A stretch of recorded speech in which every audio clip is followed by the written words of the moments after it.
Assalamualaikum warahmatullahi wabarakatuh. Innal hamdalillah nahmaduhu wa nasta'inuhu wa nastaghfiruh wa na'udzu bihi min syururi anfusina wa min sayyiati a'malina may yahdihillahu fala mudhillalah wa may yudlilhu fala hadiyalah. Asyhadu an la ilaha illallah wahdahu la syarikalah wa asyhadu anna sayyidana Muhammadan abduhu wa rasuluhu la nabiyya ba'dah. Rabbi shrah li sadri wa yassir li amri wahlul 'uqdatam min lisani yafqahu qawli waj'al li waziran min ahli amma ba'du. Pemirsa Mutiara Hikmah Batik TV yang berbahagia, alhamdulillah pada hari ini kita masih diberikan kesehatan. Semoga kesehatan yang kita rasakan ini adalah yaitu sehat walafiat. Artinya kesehatan yang mampu kita gunakan untuk taat, meningkatkan kualitas ketakwaan ibadah kita kepada Allah Subhanahu wa Ta'ala. Karena apa gunanya badan sehat tapi kalau kita ternyata tidak bisa meningkatkan ketaatan dan ketakwaan kita, berarti itu bukanlah sehat walafiat, melainkan sehat wal keparat. Nah, semoga kesehatan yang kita rasakan ini benar-benar sehat walafiat yang bisa menambahkan semangat ibadah kita kepada Allah Subhanahu wa Ta'ala. Kedua kalinya sholawat ma'assalam tak henti-hentinya kita kucurkan kepada beliau junjungan kita Nabi Agung Muhammad Sallallahu Alaihi Wasallam, yang mana Nabi kita Muhammad adalah Nabi penutup, Nabi akhir zaman. Seandainya nanti di akhir-akhir kita hidup, kok ada orang yang pinter, ada orang yang baik, ada orang yang istimewa, asalkan dia tidak mengaku Nabi, maka kita bisa mengikuti langkahnya. Tapi kalau dia mengaku dirinya sebagai Nabi, pintere kaya ngopo, apike kaya ngopo, hebate kaya ngopo, sudah barang pasti dia patut kita jauhi, kita hindari. Karena itu adalah orang-orang yang tersesat. Jika kita mengikuti, maka kita juga termasuk orang yang sesat juga. Oleh karenanya dengan mengucap Allahumma sholli ala Sayyidina Muhammad wa ala ali Sayyidina Muhammad, semoga kita termasuk bagian dari umat Rasulullah Muhammad Sallallahu Alaihi Wasallam. Amin amin ya rabbal alamin. Baiklah pemirsa Mutiara Hikmah Batik TV yang berbahagia, kali ini kita sampai pada hadis yang ke-14. Bismillahirrahmanirrahim. Qala al-musannifu rahimahullahu ta'ala wa nafa'ana bihi wa bi'ulumihi fid dharaini amin. Bismillahirrahmanirrahim. Al-hadisur rabi'a asyara. Utawi iki iku hadis kang kaping 14. Ani Ibnu Mas'udin radhiyallahu an. Saking Ibnu Mas'ud radhiyallahu an. Radhiya muga-muga ngridoni sapa Allahu Gusti Allah anhu saking Ibnu Mas'ud. Kala ngendika sapa Ibnu Mas'ud, kala dawuh sapa Rasulullah sallallahu alaihi wasallam, Kanjeng Rasulullah Muhammad sallallahu alaihi wasallam. La yahillu ora halal. Apa sing ora halal damu mriin getihe wong suwiji-wiji muslimin kang Islam illa bi ihda salasin angin kelawan salah suwijine perkara telu. As-sayyibu zani, Nomor siji, rondo utawi duda kang nglampahi zina. Wan nafsu yang nomor kalih lan awak-awakan bin nafsi sebab mateni awak-awakan. Watariku yang nomor 3 lan wong kang tinggal lidinihi marang agamane imriin al mufariku kang misah lil jamaati marang golongan. Rawahu ngriwatake ing hadis sapa Al Bukhari, Imam Bukhari, wa Muslimun lan Imam Muslim. Pemirsa Mutiara Hikmah Batik TV yang berbahagia. Hadis ini dari sahabat Ibnu Mas'ud radhiyallahu an. Dia berkata bahwasanya Rasulullah Muhammad sallallahu alaihi wasallam bersabda, tidak halal darah orang muslim kecuali 3 hal. Nah, semoga kita semua termasuk orang-orang yang tidak termasuk dari 3 hal yang disampaikan oleh Rasulullah Muhammad sallallahu alaihi wasallam. Yang pertama adalah zina muhson. Haram darahnya seorang muslim. Artinya orang muslim itu tidak boleh disakiti. Apalagi sampai keluar darahnya. Apalagi sampai meninggal dunia atau dibunuh. Kecuali orang muslim itu melakukan salah satu dari 3 hal. Maksudnya itu. Kalau ada orang muslim yang melakukan salah satu dari 3 hal, maka yang semula darahnya orang muslim itu haram hukumnya, artinya kita tidak boleh membunuhnya.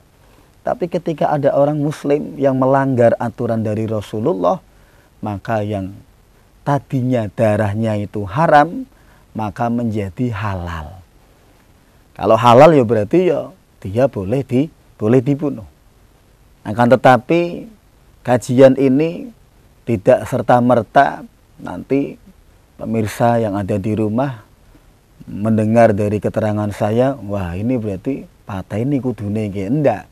Karena kita hidup di negara Kesatuan Republik Indonesia yang secara otomatis kita serahkan urusan masalah problem, urusan masalah apa yang terjadi ya kepada yang ahlinya atau yang bersangkutan, yaitu pihak yang berwajib. Tapi ini hanya menjadi catatan bagi kita sebagai umat muslim. Manakala hukum Islam itu diterapkan, nah kondisinya ya ini. Yang pertama tadi adalah zina muhson. Apa sih itu zina muhson? Kalau kita pertil satu persatu dari kalimat. Zina itu adalah melakukan hubungan seksual. Hubungan intim, akan tetapi bukan pasutri, pasangan suami istri. Pokoknya selain pasutri, kok ada orang laki-laki dan perempuan melakukan hubungan seksual, itu namanya perzinahan. Lah muhson apa? Nanti kita lanjutkan setelah pariwara yang mau lewat ini.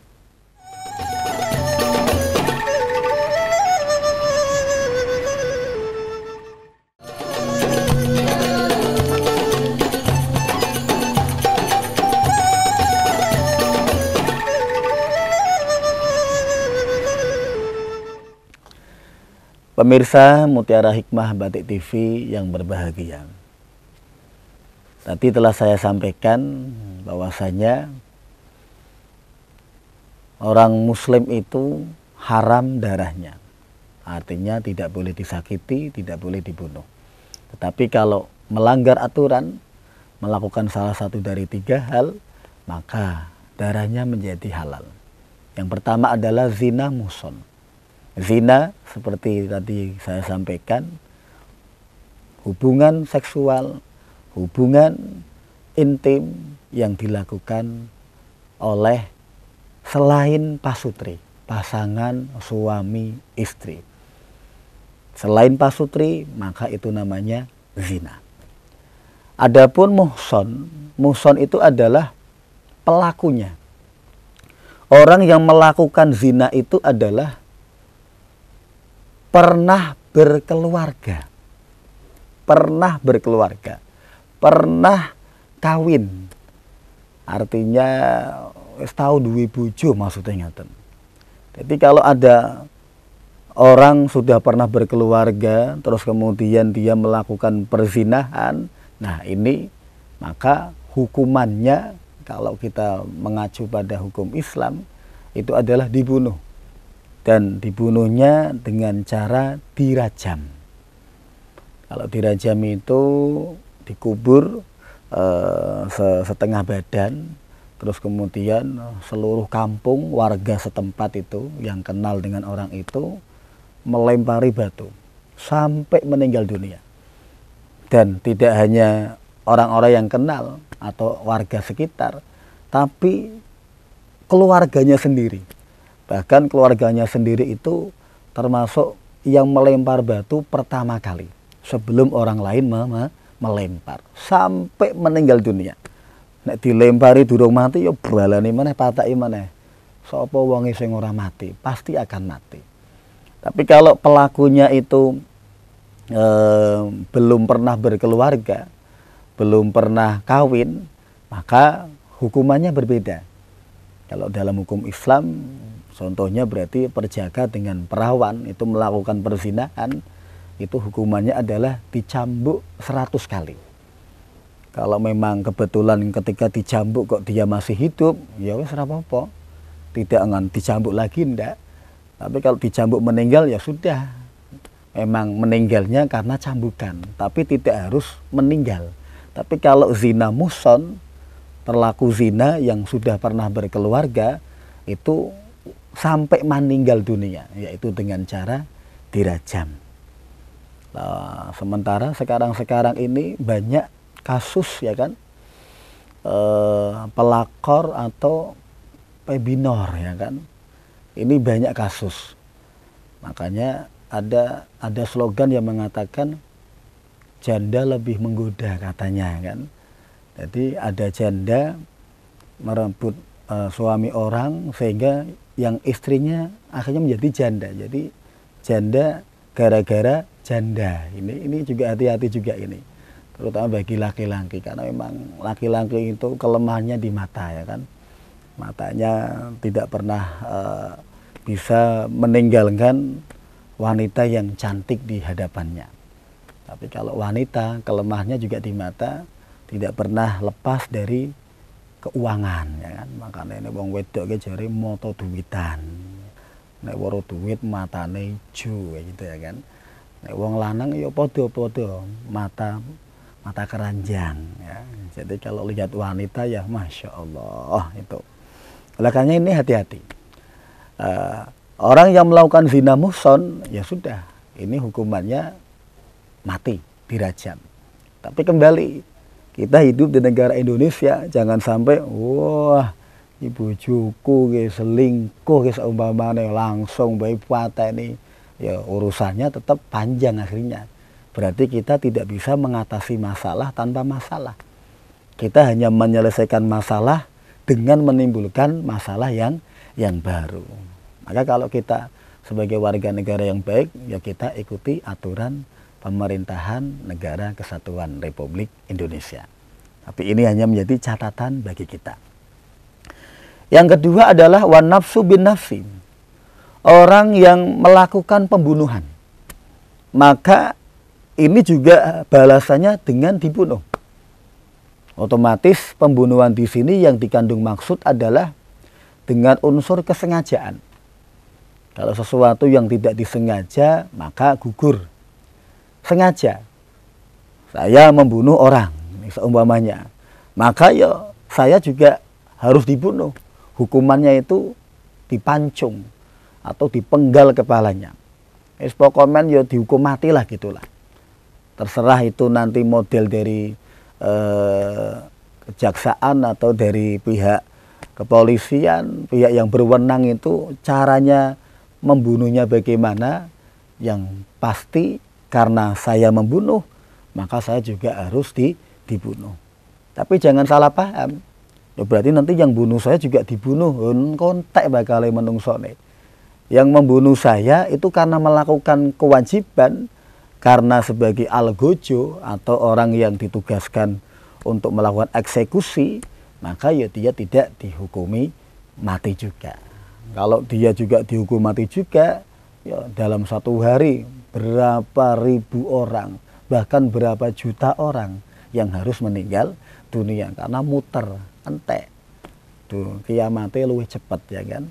Jadi tidak seperti itu, tapi membunuh balasannya dengan membunuh, yaitu ketika ada orang melakukan pembunuhan yang disengaja. Ini yang dikatakan hukum kisos. Man qatala qutila. Siapa yang membunuh, maka juga wajib dibunuh. Nah, ini kalau hukum kisos juga bisa kita terapkan dengan sebaik-baiknya. Ya tidak hanya membunuh terus kemudian dibalas dengan dibunuh. Kita memukul pun ya dibalas dengan dipukul. Tapi kalau hukum yang sebenarnya kisos, ini pukulannya harus imbang. Pukulannya harus sama. Dan tempatnya harus persis sama. Saya dipukul bagian sini seumpamanya, rasa sakitnya seperti ini. Ya saya ketika harus membalas ya harus persis di sebelah sini, rasa sakitnya juga harus persis. Lagi saya ngangel. Makanya kalau kita tidak bisa melakukan, ya mendingan kita memaafkan. Loro-lorone angel. Kadang-kadang ketika kita membalas, justru pembalasan lebih kejam ya toh. Kene jiwite secuil, ono jiwite ping 7 ya wis repot ya tidak. Akhirnya tidak menyelesaikan sebuah masalah. Ya, jadi membunuh dibalas dengan membunuh. Hukum kisos, man qatala qutila. Pemirsa Mutiara Hikmah Batik TV yang dirahmati Allah Subhanahu wa taala. Dan yang ketiga adalah wattariku lidinihi al-mufariku lil jamaah. Orang yang keluar dari agamanya dan berpisah dari golongan atau jamaahnya. Siapakah itu orang yang keluar dari agamanya dan berpisah dari jamaahnya? Kita saksikan setelah iklan yang lewat ini.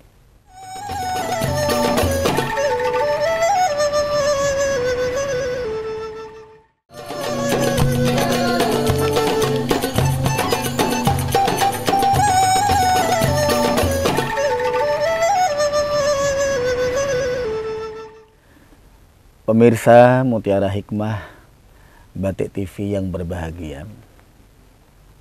Yang ketiga yang tadi saya katakan adalah wattariku lidinihi al-mufariku lil jamaah. Orang yang keluar dari agamanya dan berpisah dari golongannya atau jamaahnya. Siapakah dia? Dia adalah ar-riddah. Orang-orang yang keluar dari agama Islam atau yang disebut adalah murtad. Pakainya dal ya. Karena kalau pakainya dha itu adalah orang-orang yang diridhoi. Murtad pakainya dal, orang yang keluar dari agama Islam. Maka ketika ada orang yang dulunya Islam, kemudian kok keluar dari agama Islam, maka dia melakukan satu tindakan yang disebut riddah. Orangnya disebut murtad. Dia ketika keluar dari agama Islam, ketika dilihat secara pengadilan, memang benar-benar dia keluar dari agama Islam dan dia belum kembali ke agama Islam. Kalau kita mengacu pada hukum Islam, ya maka dia boleh dibunuh. Halal darahnya.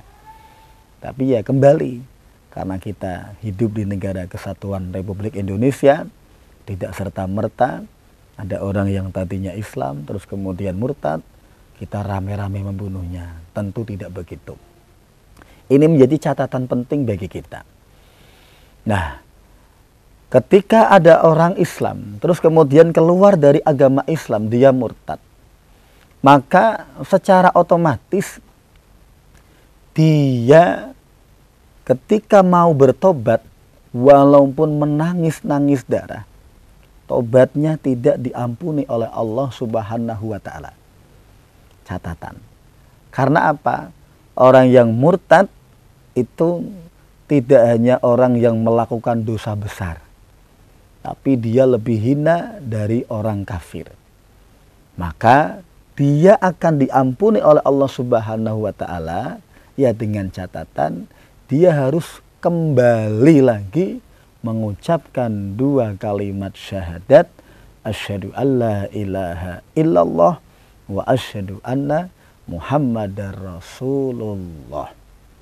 Nah, ketika dia sudah mu'alaf, kembali ke agamanya lagi, kembali memeluk Islam, maka dia baru diampuni oleh Allah Subhanahu wa Ta'ala. Jadi yang perlu kita garis bawahi adalah tidak diampuni dosa-dosanya selama dia belum Islam lagi, maksudnya gitu. Tapi kalau dia sudah masuk ke agama Islam, terus kemudian dia bertobat, ya secara otomatis dia insya Allah pasti diampuni oleh Allah Subhanahu wa Ta'ala. Berbeda halnya dengan perbuatan dosa yang tidak keluar dari agama Islam. Kita langsung dengan istighfar, mohon ampun kepada Allah Subhanahu wa Ta'ala, insya Allah pasti kita akan diampuninya selama kita meminta ampunnya sesuai dengan Al-Quran, tubu ilallah taubatan nasuha, yaitu taubatan nasuha, taubat yang benar-benar taubat. Pemirsa Mutiara Hikmah Batik TV yang dirahmati oleh Allah Subhanahu wa Ta'ala, belakangan ini di Pekalongan dan sekitarnya itu juga ada viral ya, viral orang yang dari Medan itu datang ke masjid, dia non muslim, terus kemudian kepingin masuk Islam menjadi seorang mu'alaf, dia bersyahadat. Nah, ternyata selidik punya selidik, usut punya usut, tahu-tahunya itu menjadi pekerjaan untuk menyeraup keuntungan atau mencari uang. Banyak masjid-masjid di Pekalongan dan sekitarnya sudah terkena itu ya kan, didatangi oleh orang itu dan motifnya sama. Di masjid ini mau masuk Islam, terus datang ke masjid sana mau masuk Islam, datang masjid lagi mau masuk Islam, ujung-ujungnya mau pulang minta disangoni, jaluk duit. Nah, ini yang seperti ini secara otomatis jadi tidak sah. Walaupun dia berulang kali mengucapkan itu, tapi niatannya bukan itu, maka ya tidak sah. Maka orang Islam semua pahalanya hancur ketika murtad. Demikian juga sebaliknya, orang kafir seluruh dosanya dihapus ketika mu'alaf. Nah, kalau pilihannya ya di antara dua itu, ya pilihan yang paling enak ya kafir terus kemudian Islam atau mu'alaf. Jangan malah Islam terus kemudian kafir, berarti murtad. Ini justru mengerikan ya kan. Ya tapi ya yang diharapkan kita ya dari lahir sampai dengan meninggal dunia tetap berpegang teguh pada agama Islam. Karena Al-Qur'an berbunyi wala tamutunna illa wa antum muslimun. Janganlah sesekali kalian meninggal dunia kecuali meninggal dalam keadaan memeluk agama Islam. Nah, sementara untuk menjaga keislaman kita, menjaga keimanan kita di zaman akhir ini sangat-sangatlah susah. Kalau kita tidak dekat dengan para habaib, tidak dekat dengan para ulama, jauh dari kiai, bunyai, ustadz, ustadzah, ini rawan. Apalagi pergaulan kita Mungkin pergaulan-pergaulan yang bebas, siapapun bisa tanpa didukung dengan akidah yang kuat, keimanan yang kuat, ini bisa berbahaya. Oleh karenanya, pemirsa Mutiara Hikmah Batik TV yang berbahagia, kita jaga keimanan kita jaga keislaman kita, jangan sampai dengan kekurangan apapun, dengan kerepotan apapun, kita sampai menjual agama kita. Kita sampai mengorbankan agama kita, dan kita tinggalkan agama kita justru memilih agama yang lain. Kita harus yakin, inna dina indallahil Islam. Sesungguhnya agama yang diridhai oleh Allah Subhanahu wa taala yaitu agama Islam. Maka al-Islam ya'lu wa la yu'la alaih. Islam itu selalu tinggi di atas. Tidak ada yang melebihi ketinggian daripada agama Islam. Nah, semoga kita senantiasa berdoa kepada Allah Subhanahu wa taala, doa yang diajarkan oleh Rasulullah, ya muqallibal qulub sabbit qalbi ala dinik. Ya muqallibal qulub sabbit qalbi ala ibadatik. Ya muqallibal qulub, wahai zat yang membolak-balikkan hati, sabbit, tetapkanlah, qalbi, hatiku, ala dinik, dalam memegang agamamu. Ya muqallibal qulub, wahai zat yang membolak-balikkan hati, sabbit, tetapkanlah, qalbi, hatiku, ala ibadatik, untuk senantiasa menyembah kepadamu. Nah, doa ini mestinya harus kita amalkan, kita dawamkan setelah habis sholat. Bahkan doa ini juga bisa dibaca di dalam sholat. Pemirsa Mutiara Hikmah Batik TV yang berbahagia, sebelum kita akhiri pertemuan ini, kita saksikan pariwara yang mau lewat ini.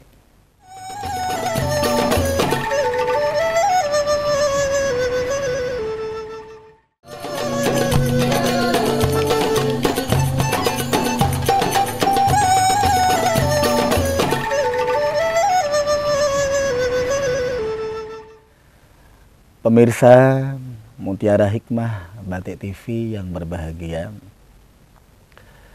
menarik, kita telah membahas hadis yang ke-14 ini, yaitu sebuah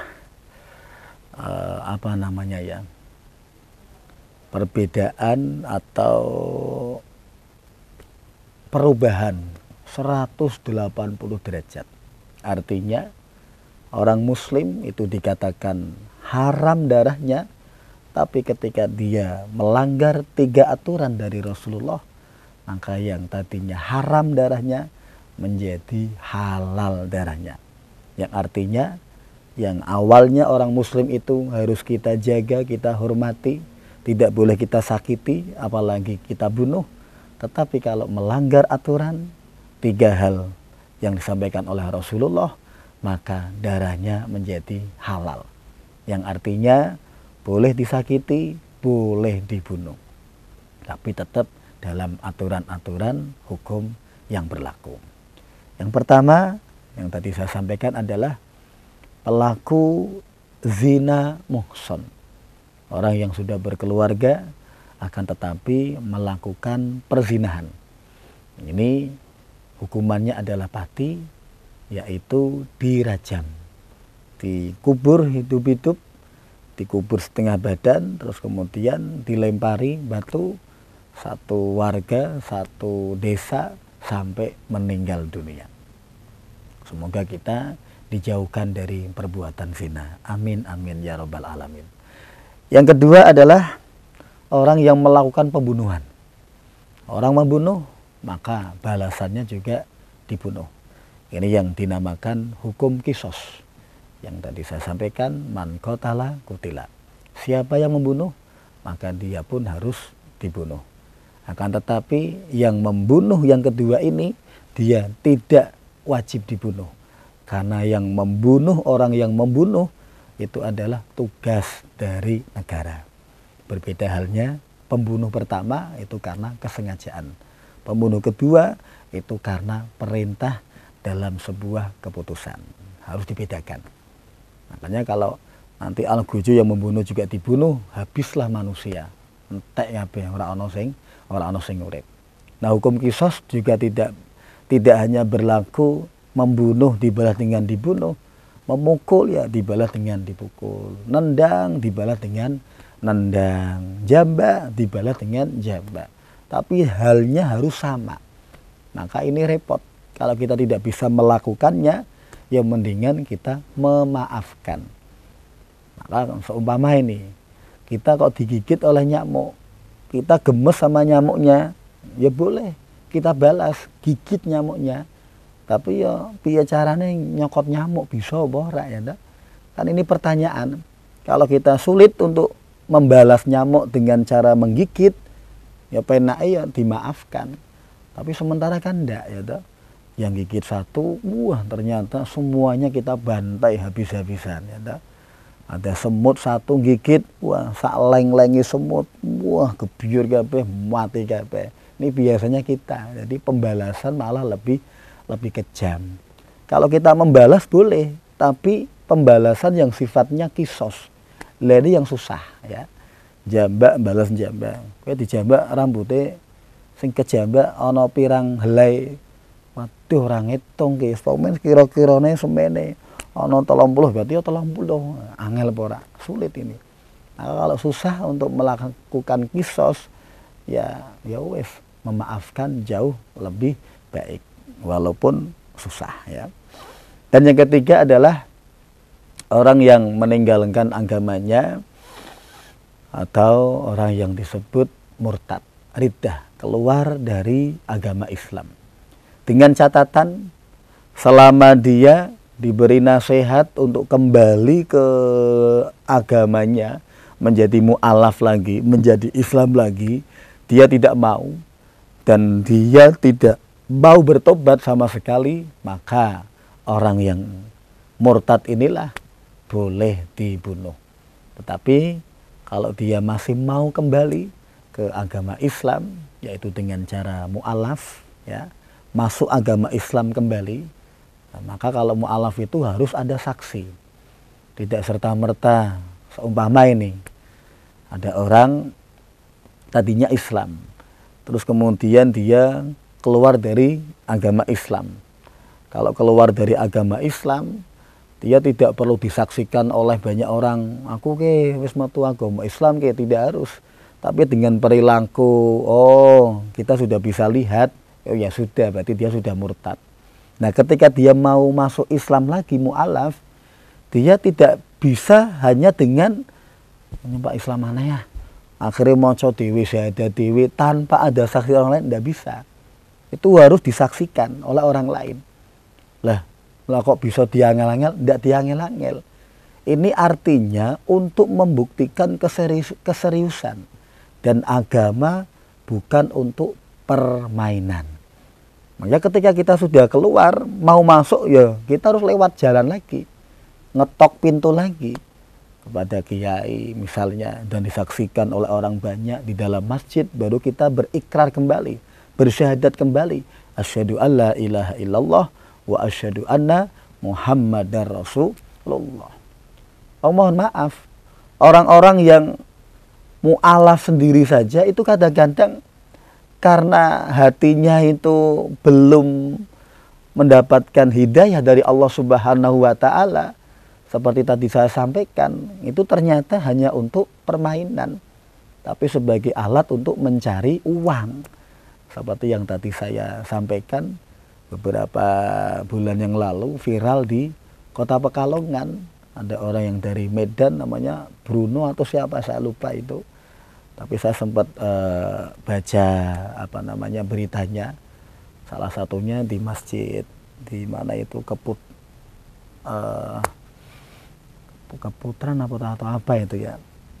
Itu masuk Islam, terus pindah lagi ke masjid, masuk Islam lagi, pindah lagi ke masjid. Nah, ternyata itu buat permainan. Maka kalau itu tidak sah. Itu saja sudah melakukan proses yang kelihatannya benar saja, ternyata dia masih melanggar aturan. Makanya dalam agama itu tidak ada permainan. Maka kita yang masih memeluk agama Islam, maka harus bersyukur kepada Allah Subhanahu wa taala. Semoga senantiasa Allah menjaga agama kita sampai akhir hayat kita. Karena hanya bekal Islam lah, hanya bekal iman lah, kita akan selamat di dunia dan di akhirat. Amin, amin, ya rabbal alamin. Pemirsa Mutiara Hikmah Batik TV yang berbahagia, semoga 3 hal tersebut dapat kita hindari, dapat kita tinggalkan, jangan sampai kita menjadi bagian dari salah satunya. Karena tidak hanya nyawa menjadi taruhan kita, tapi keselamatan dunia dan akhirat itu juga menjadi taruhannya. Semoga kita termasuk orang-orang yang mendapatkan kebahagiaan fid dini wad dunya wal akhirah. Amin amin ya rabbal alamin. Al-Fatihah. A'udzubillahi minasyaitonirrajim. Bismillahirrahmanirrahim. Alhamdulillahirabbil alamin arrahmanirrahim maliki yaumiddin. Iyyaka na'budu wa iyyaka nasta'in ihdinas siratal mustaqim siratal ladzina an'amta 'alaihim ghairil maghdubi 'alaihim waladdallin. Amin. A'udzubillahi minasyaitonirrajim. Bismillahirrahmanirrahim. Alhamdulillahirabbil alamin. Allahumma sholli wa sallim wa barik ala sayyidina Muhammadin wa ala alihi wa ashabihi ajma'in. Rabbana dhalamna anfusana wa illam taghfir lana wa tarhamna lanakunanna minal khasirin. Rabbana la tuzigh qulubana ba'da idh hadaitana wa hab lana min ladunka rahmah innaka antal wahhab. Rabbana atina fid dunya hasanah wa fil akhirati hasanah wa qina adzabannar. Wa dakhinal jannata mal abrar ya aziz ya ghaffar ya rabbal alamin. Wa sallallahu ala sayyidina Muhammadin nabiyil ummi wa ala alihi wa sahbihi wa baraka wa sallam. Subhana rabbika rabbil izzati amma yasifun wa salamun alal mursalin walhamdulillahi rabbil alamin. Assalamualaikum warahmatullahi wabarakatuh.